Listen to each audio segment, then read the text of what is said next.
to WA YouTube channel bareng aku Arsya. Kali ini ada di sesi review drama.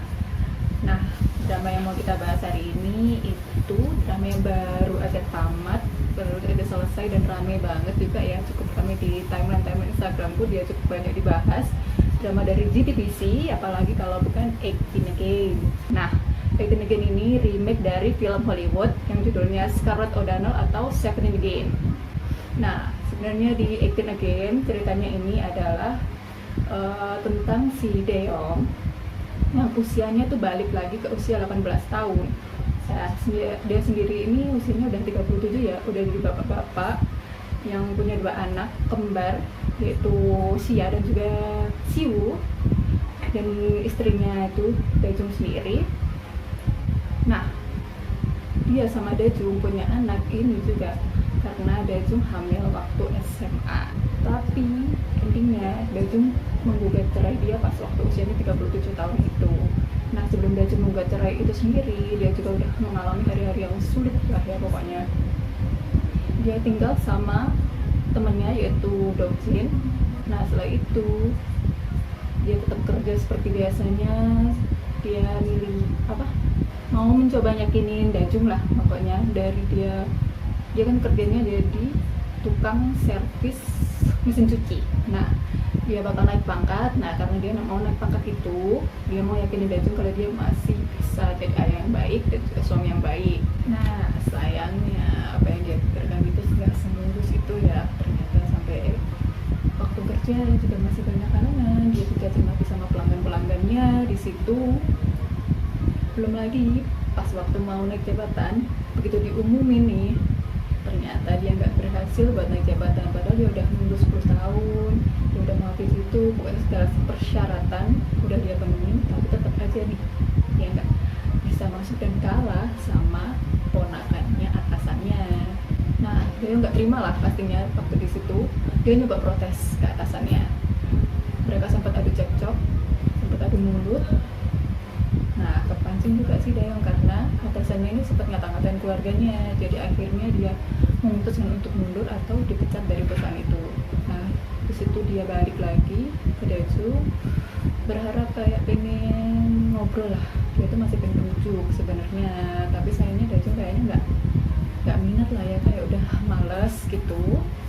Dan ini masih episode awal, masih belum ketahuan lah apa sebenarnya faktor yang menyebabkan mereka tuh cerai dan Daejung tuh menggugat cerai si Daeyoung. Nah, akhirnya Daeyoung ini balik dengan rasa-rasa sedih, kecewa juga. Dia ternyata balik ke SMA-nya, SMA Serim. Nah, SMA Serim itu juga SMA anak-anaknya ya, Sia sama Siwoo sekarang.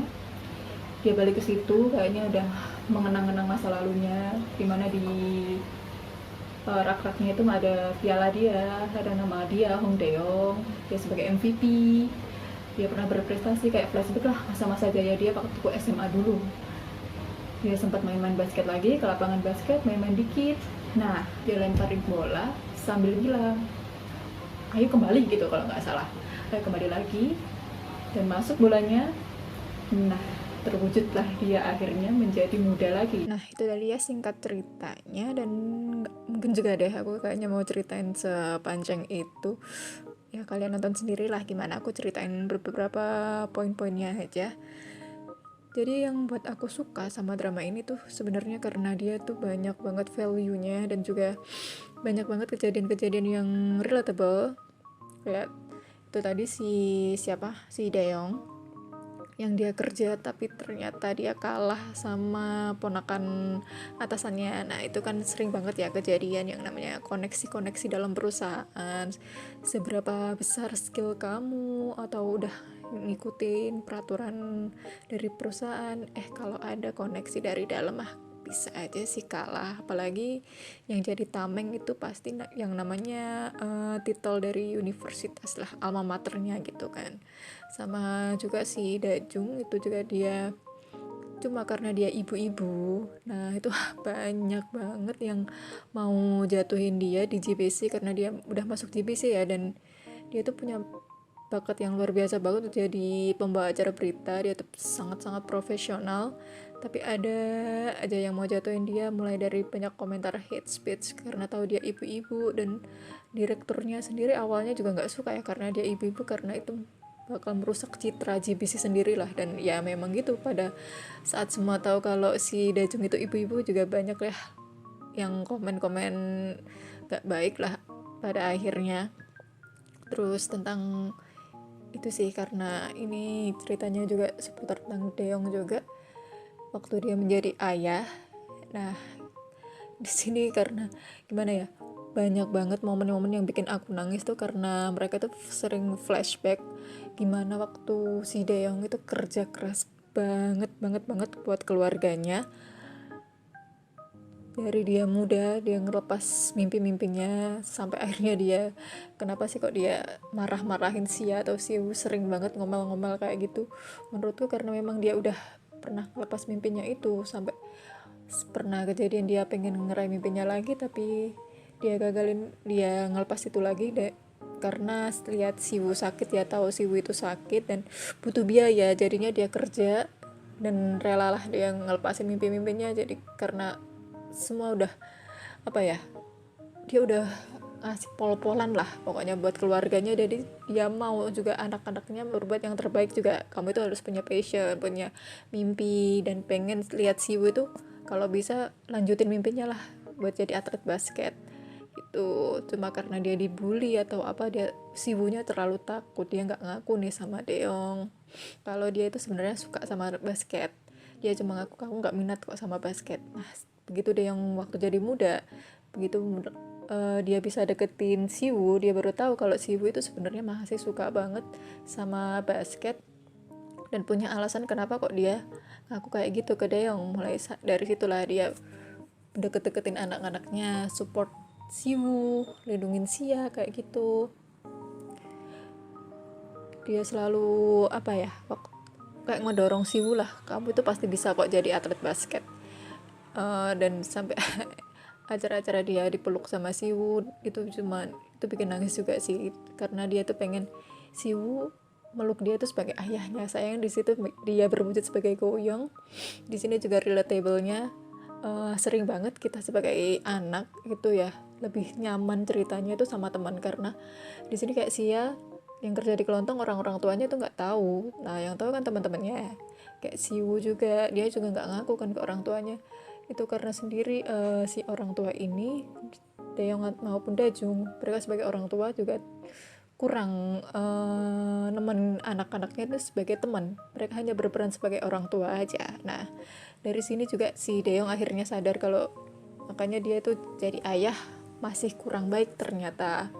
Selama ini apa yang dia lakukan udah pol-polan, menurut dia udah kerja keras, itu masih kurang ya, ternyata ini tuh masih ada salah gitu kan. Jadi dia mau perbaikin itu, dan banyak banget lah pokoknya. Dia waktu ngobrol sama ayahnya juga waktu dipertemukan lagi sama sang ayah dalam keadaan udah jadi muda gitu kan, dia juga curhat-curhatan kalau ya ternyata kayak gini ya jadi ayah tuh, ternyata aku nggak beda jauh sama ayah sendiri yang dulu sempet aku caci maki kayak gitulah. Dia pernah kecewa gitu kan sama ayahnya, ternyata dia udah ngalamin kalau jadi orang tua tuh ya gini ya, ternyata berat juga gitu kan. Dan nextnya sih momen harunya kayak hal-hal yang membuat aku membuka mata tentang peran seorang ayah, dimana ayah itu juga nggak luput dari perjuangannya lah. Kadang kita tertutupi sama peran ibu yang dia sangat-sangat multitasking gitu kan. Dia bisa ngurus anak, dia bisa kerja, dia bisa ngurus rumah juga, ngurus suami juga. Nah, sedangkan ayah sendiri juga dia nggak lepas dari tanggung jawabnya buat ngurus anak-anaknya dengan cara dia kerja keras itu tadi, banting tulang, dimarahin orang sana sini, dimarahin sama atasannya kayak gitu kan. Itu perannya sangat sangat penting banget lah buat keluarga. Jadi kalian jangan sampai durhaka ya sama orang-orang tua kalian. Dan selain itu, selain momen-momen Yang sedih-sedih juga masih banyak sih momen-momen manisnya, kayak waktu yang jadi muda gimana dia bisa deketin Dajung lagi, harus nahan cemburu waktu Dajung deket sama cowok lain kayak Cho Il Kwon. Habis itu masih ada juga saingan terberatnya Yi Ji Hoon, sampai dia diremehin ya sama Ji Hoon tuh karena dikira apa ini anak kecil nih. Apalagi serunya juga ada kisah cintanya Sia sama Jiho sama Go Jasung juga, yang Jasung sama Jiho ini sempat cemburu sama Wooyoung karena Wooyoung perhatian banget kan sama Sia. Ya gimana lagi, namanya juga bapaknya ya di situ. Ada juga kisah cintanya Dokjin sama Buok yang super lucu habis di sini, mereka tuh hiburan banget ya di situ. Ada juga si Irene yang kayak awal-awalnya mau jomblo aja deh, dia hampir suka sama Wooyoung, tertampar kenyataan kalau ternyata temannya sendiri si Daeyoung, walaupun Daeyoung itu adalah cintanya waktu dia di SMA dulu karena Daeyoung ganteng banget kan dulunya, tapi sayangnya waktu tua dia tidak menemukan Daeyoung yang dulu lagi.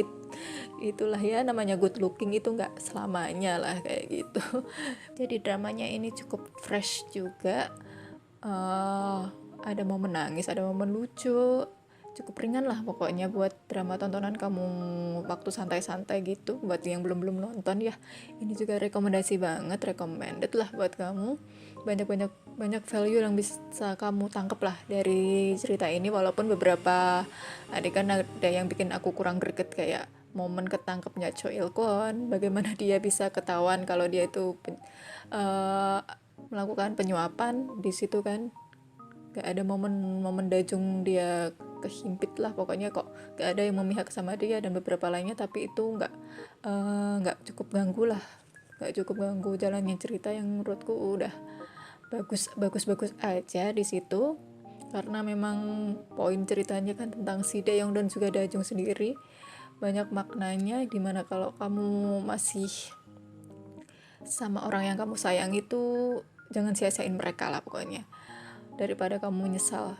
Dan sebelumnya si Daeyoung juga menyesali hidupnya itu juga percuma dan di akhir kita bakal banyak banget quotes-quotesnya, dan gak di akhir sih, sepanjang drama sini banyak banget quotes-quotesnya. Intinya tuh kalau sebuah kesalahan itu jadikan penyesalan tuh juga nggak ada gunanya gitu kan, kamu bakal stop di situ aja.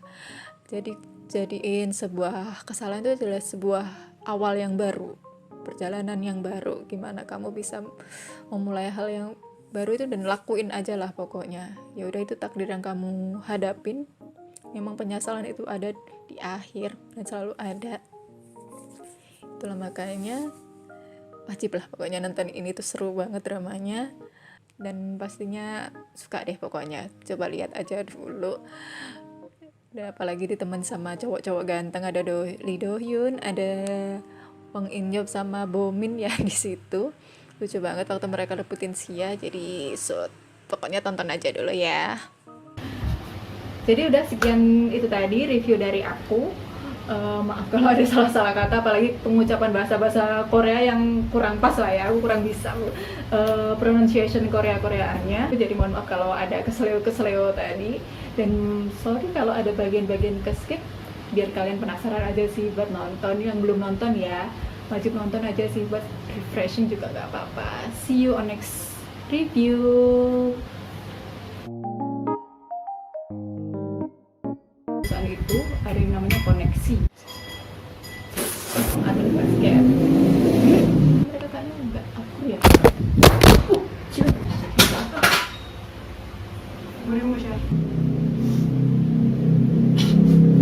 Waktu umur segini